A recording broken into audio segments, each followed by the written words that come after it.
Salam alaikum, chers spectateurs et passionnés d'histoire. Bienvenue sur Big Format, la chaîne qui éclaire les pages de notre passé pour éclairer notre présent. Aujourd'hui, nous allons plonger dans un récit épique, un moment décisif, qui a façonné l'histoire de notre fière nation, la bataille des Trois Rois. Un événement qui résonne encore dans le cœur de chaque Marocain, symbole de courage, de stratégie et de l'esprit indomptable de notre peuple. Joignez-vous à moi dans ce voyage à travers le temps, où l'honneur et la bravoure ont écrit une page indélébile de notre histoire. Abonnez-vous maintenant pour ne rien manquer et embarquez avec nous dans cette aventure historique.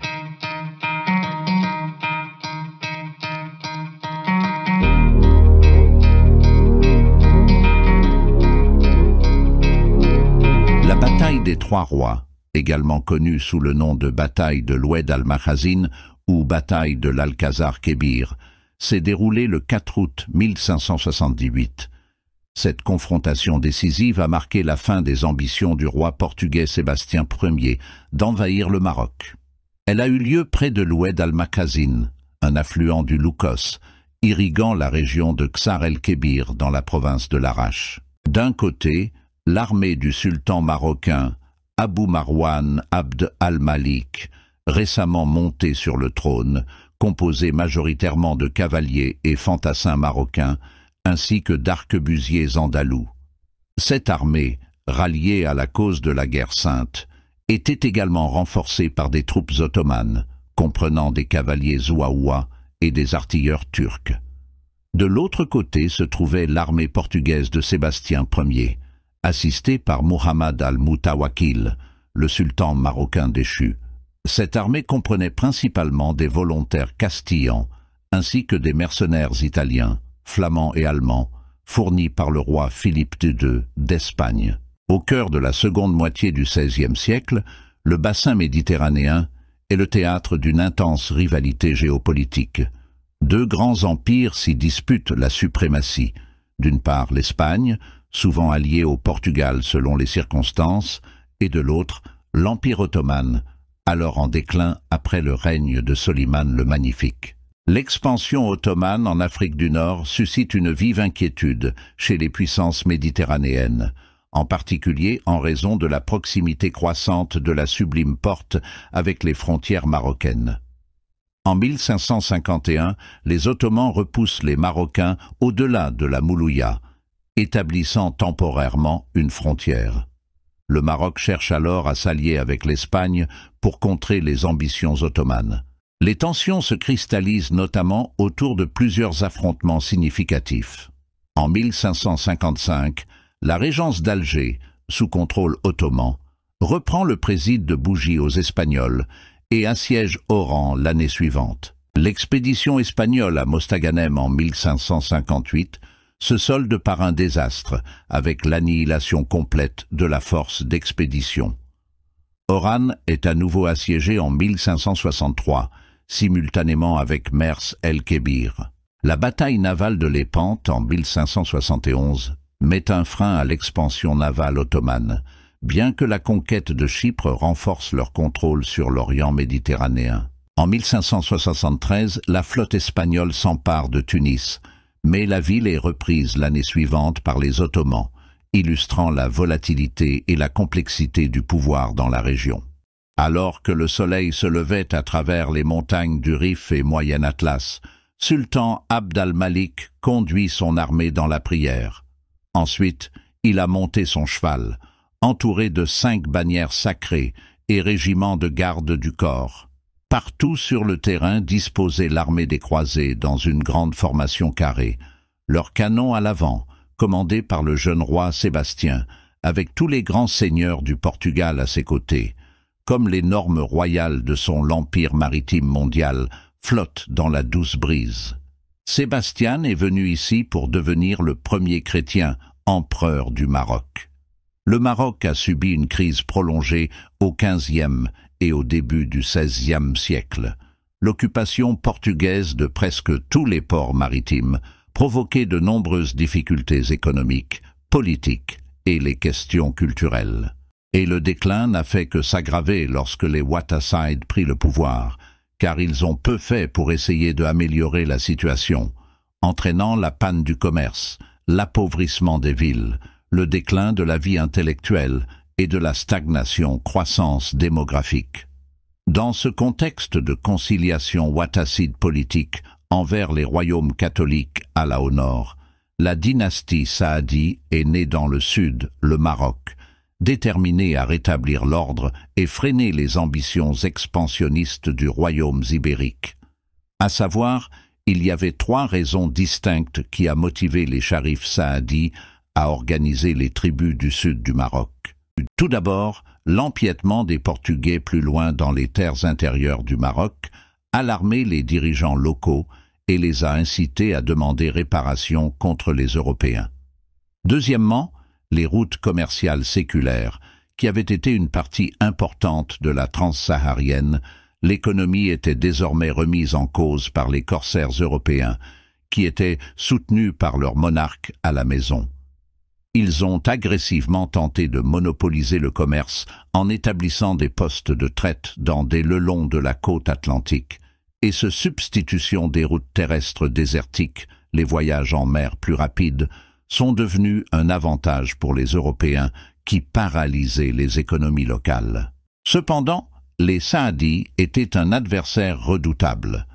Les origines de leur dynastie sont attribuées à la famille d'Al-Bayt, qui était un groupe des proches du prophète Mohammed sallallahu alayhi wa sallam, et de leur les ancêtres vivaient au Hedjaz, d'où ils étalaient en Afrique de l'Ouest pour répandre leur religion.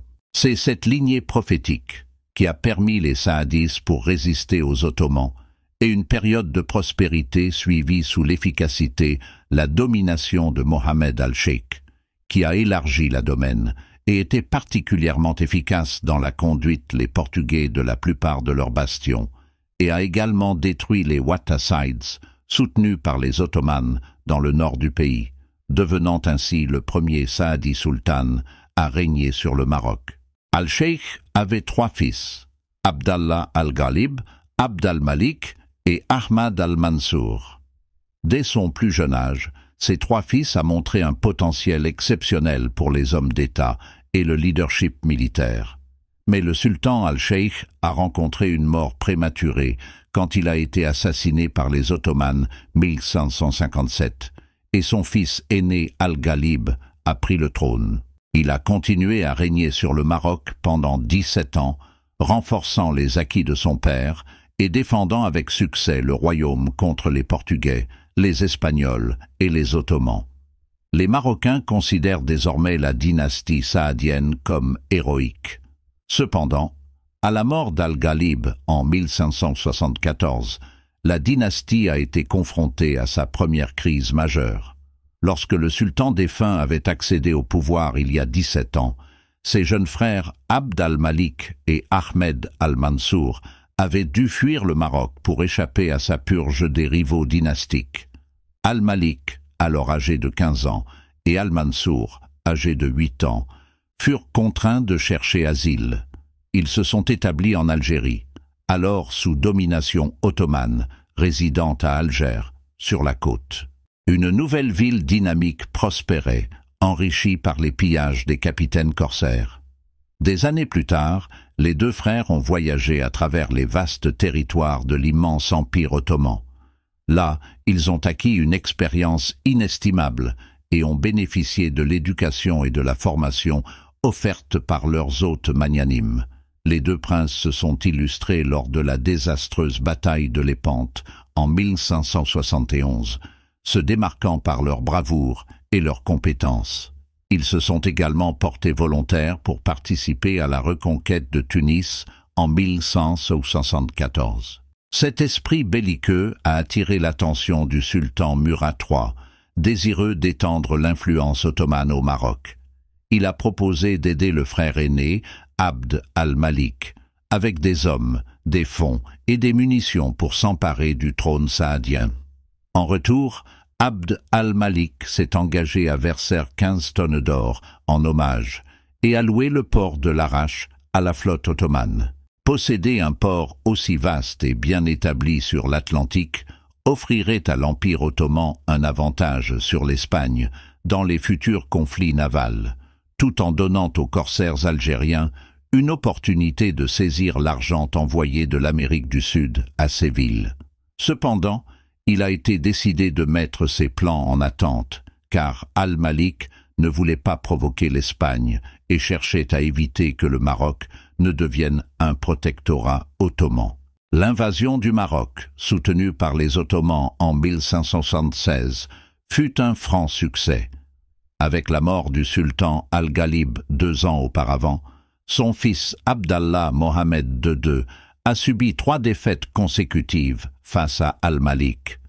Sa prise sur le pouvoir étant déjà fragile, il a été contraint de fuir le pays, cherchant de l'aide auprès de l'Empire portugais, un ennemi de longue date de la dynastie saadienne, tandis qu'Abd al-Malik devenait le nouveau sultan du Maroc. C'était une nouvelle réjouissante pour le roi Sébastien, qui entama immédiatement les préparatifs.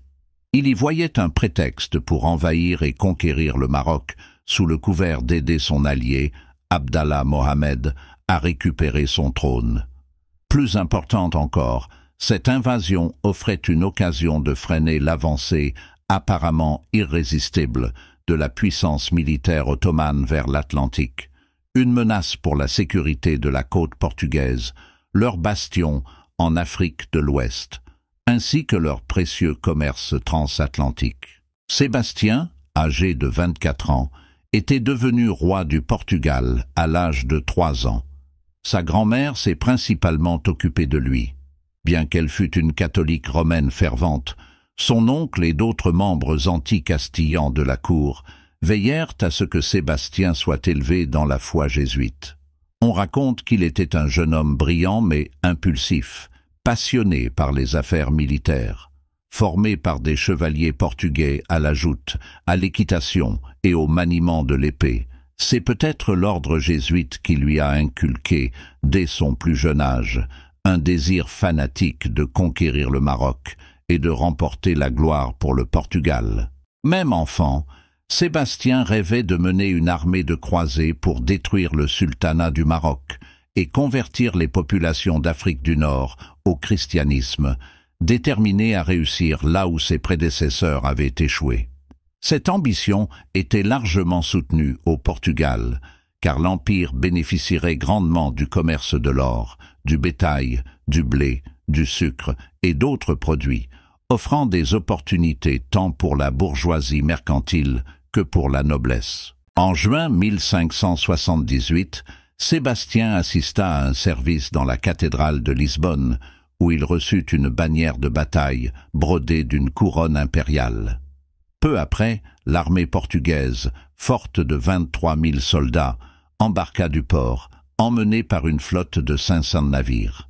Elle comprenait 2 000 chevaliers portugais, environ 8 000 mercenaires, majoritairement allemands, castillans, anglais et italiens, ainsi qu'un contingent d'infanterie papale, le cœur de l'armée étant composé de troupes portugaises et mahoresses. La fleur de la noblesse portugaise a accompagné Sébastien avec leur suite, les plus puissants ducs et seigneurs soutenant unanimement la croisade du roi. L'armée a débarqué près de la forteresse portugaise d'Asila au début du mois de juillet. À peine débarqué, le roi Sébastien aperçut un détachement marocain dans les collines avoisinantes. Sur le champ, il rassembla rapidement un groupe de chevaliers et se lança à la poursuite de l'ennemi, sans attendre le reste de son armée.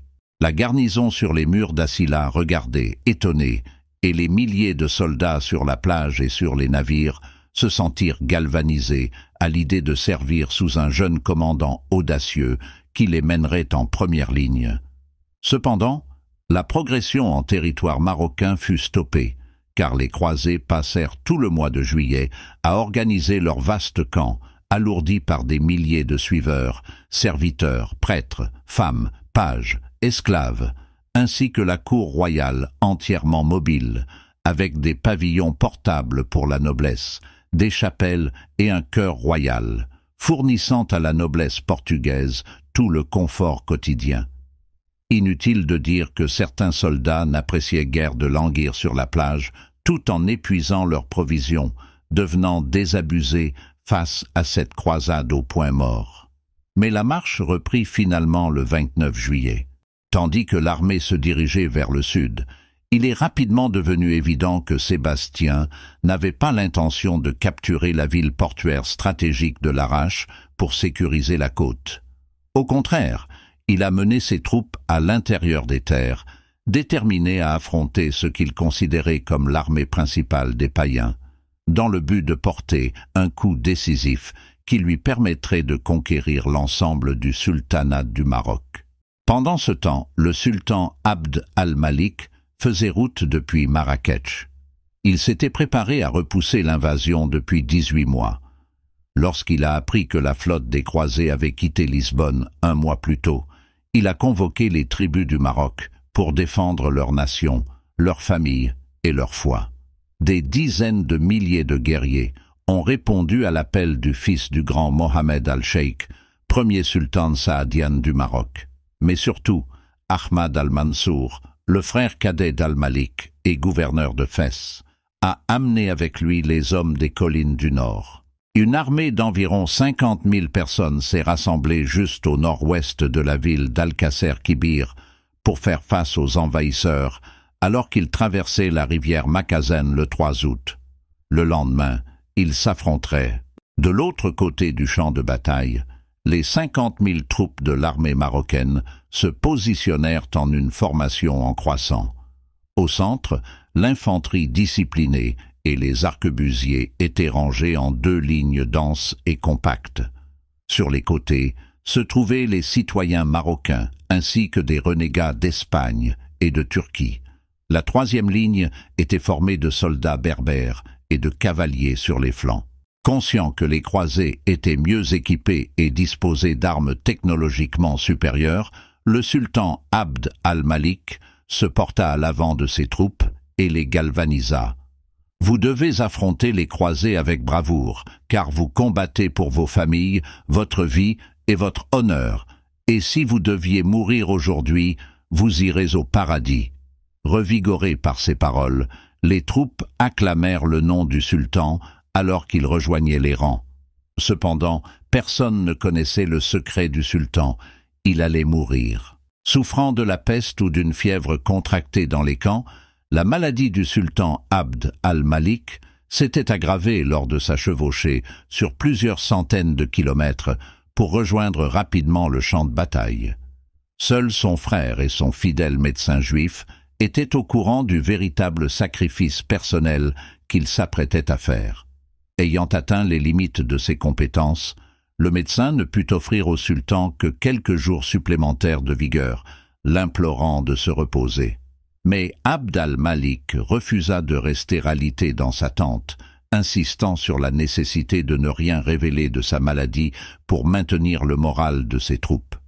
Conscient de l'imminence de sa fin, il étreignit son frère Ahmad, avec qui il avait partagé des décennies d'exil, de lutte et de batailles sanglantes à Lépante et à Tunis. Il lui dit « Combattre, vaincre ou mourir ». Il n'y avait plus de temps à perdre.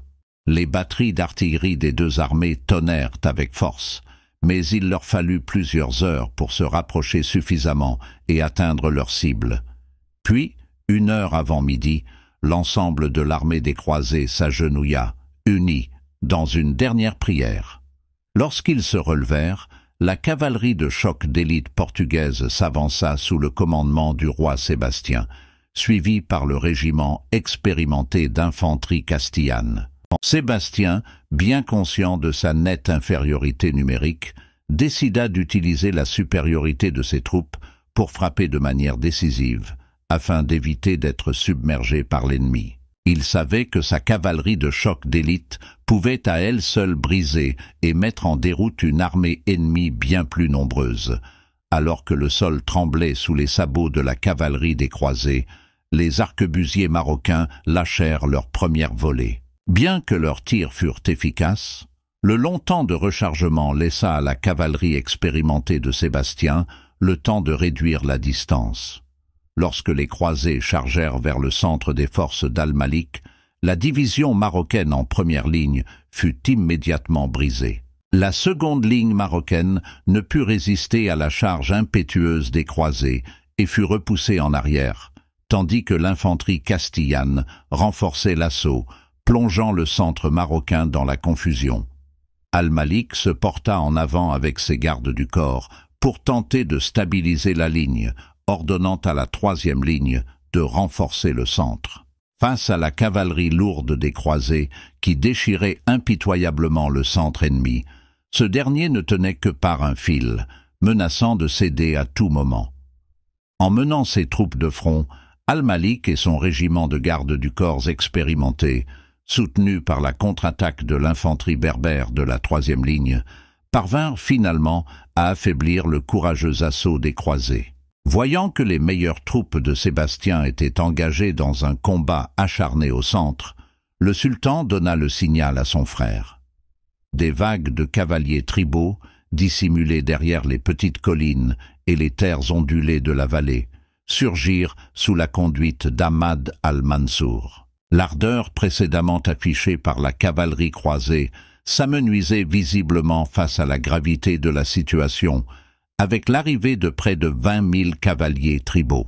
Les troupes d'élite chrétienne, réalisant l'inutilité de leur charge initiale, commencèrent à se frayer un chemin de retour vers leur ligne principale, cherchant à échapper au piège tendu par Al-Malik. Le sultan ordonna alors à son infanterie d'encercler l'avant-garde des croisés. Il retira son régiment personnel de garde du corps du combat pour les rejoindre à la cavalerie de son frère, qui s'apprêtait à charger sur le carré défensif portugais. Sébastien et ses officiers encouragèrent leurs hommes, conscients que la bataille qui s'annonçait serait une lutte acharnée jusqu'à la mort. Sur l'avant-garde des croisés, une partie de l'infanterie d'élite castillane fut écrasée tandis que la cavalerie lourde tentait désespérément de battre en retraite. La situation devenait de plus en plus désespérée, les troupes marocaines encerclant les forces chrétiennes de tous côtés. Cependant, Sébastien ne se laissa pas intimider et lança une contre-attaque de cavalerie. L'infanterie portugaise s'écarta pour laisser passer les chevaliers. Le roi mena alors ses nobles et leurs escortes, ainsi que le contingent de cavalerie du sultan déchu Abdallah Mohamed, directement vers la bannière d'Al-Malik. Sébastien savait que s'il pouvait abattre le sultan, la victoire serait à portée de main. Avec détermination, Sébastien et ses cavaliers chargèrent le contingent d'Al-Malik. La charge féroce permit à la suite du roi Sébastien de se frayer un chemin jusqu'à quelques mètres du sultan. Utilisant la dernière once de sa force, Al-Malik tira son épée pour rejoindre le combat. Les coups furent échangés avec acharnement, et pendant quelques instants, le sort du Maroc fut en suspens, alors qu'une à une, les bannières de l'islam tombaient autour du sultan. Cependant, ses gardes du corps inébranlables tinrent bon et réussirent à se rallier autour de leur chef, brisant l'audacieuse attaque de Sébastien. Au cours des heures suivantes, les régiments de dragons d'Al-Malik arrivèrent par vagues successives, tirant leurs arquebuses sur le carré portugais. Les Portugais menèrent une lutte vaillante, les piquiers tenant fermement leur position et les arquebusiers déchargeant des volées meurtrières sur l'ennemi approchant, abattant près de 7000 soldats marocains. Mais au fil des heures, leurs rangs s'amenuisèrent et leurs munitions s'épuisèrent.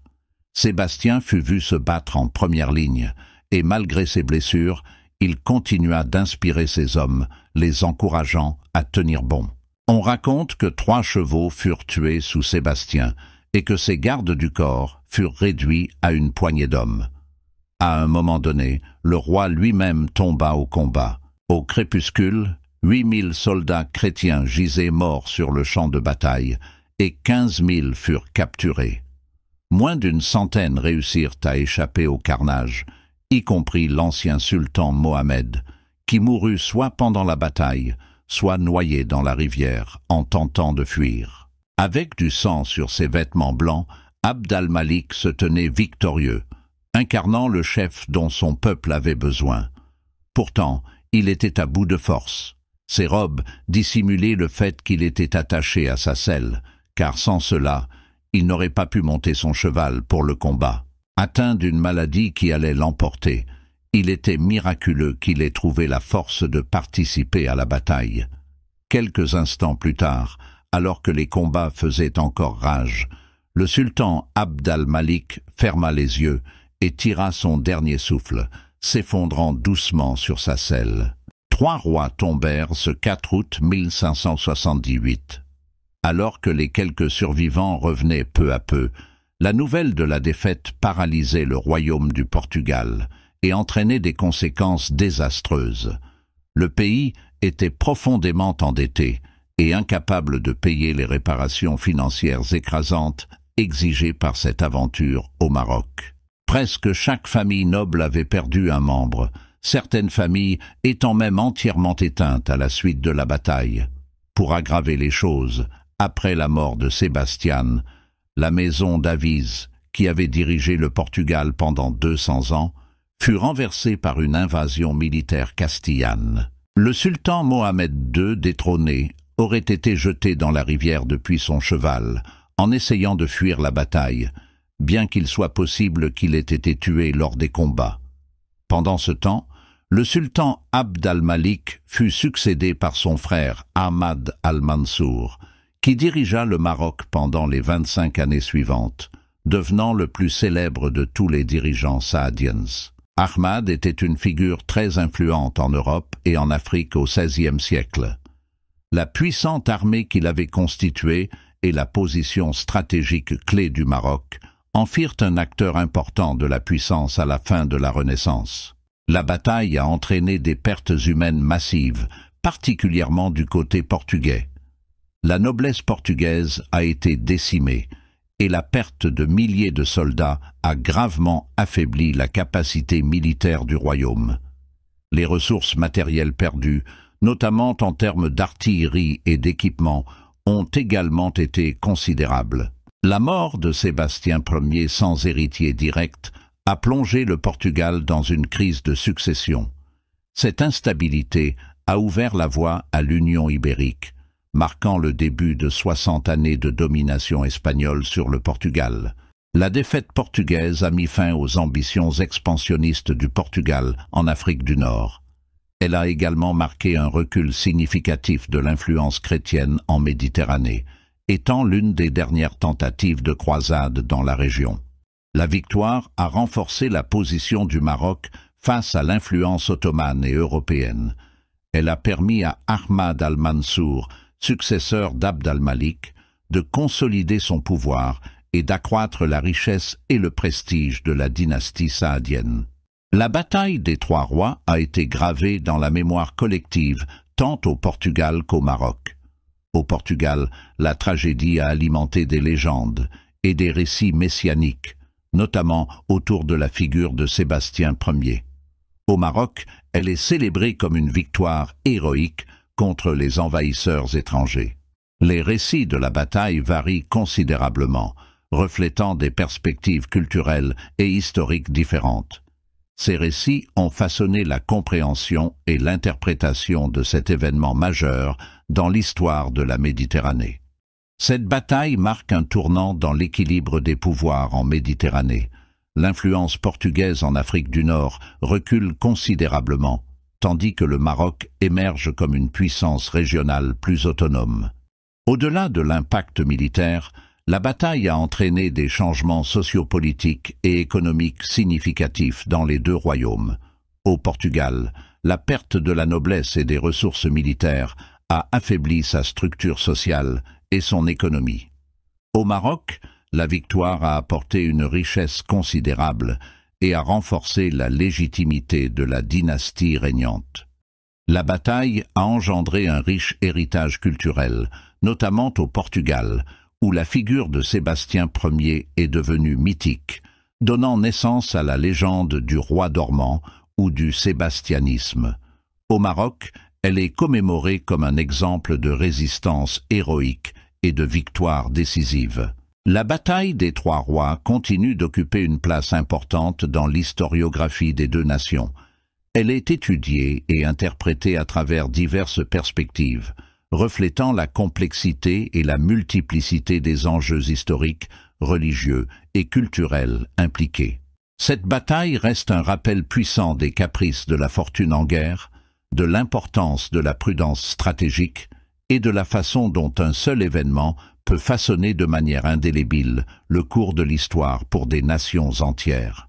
Chers amis, nous voici à la fin de notre voyage dans le temps. La bataille des Trois Rois n'est pas seulement une leçon d'histoire, mais un héritage vivant, un témoignage de la résilience et de la fierté marocaine. Si cette histoire vous a touché, si elle a résonné dans votre cœur marocain, n'oubliez pas de liker cette vidéo, de vous abonner à Big Format et de partager ce récit avec vos amis et votre famille. Ensemble, faisons revivre notre riche passé pour inspirer notre avenir. Restez connectés pour plus d'histoires captivantes qui façonnent notre identité. Choukran pour votre soutien et à la prochaine pour une nouvelle aventure sur Big Format.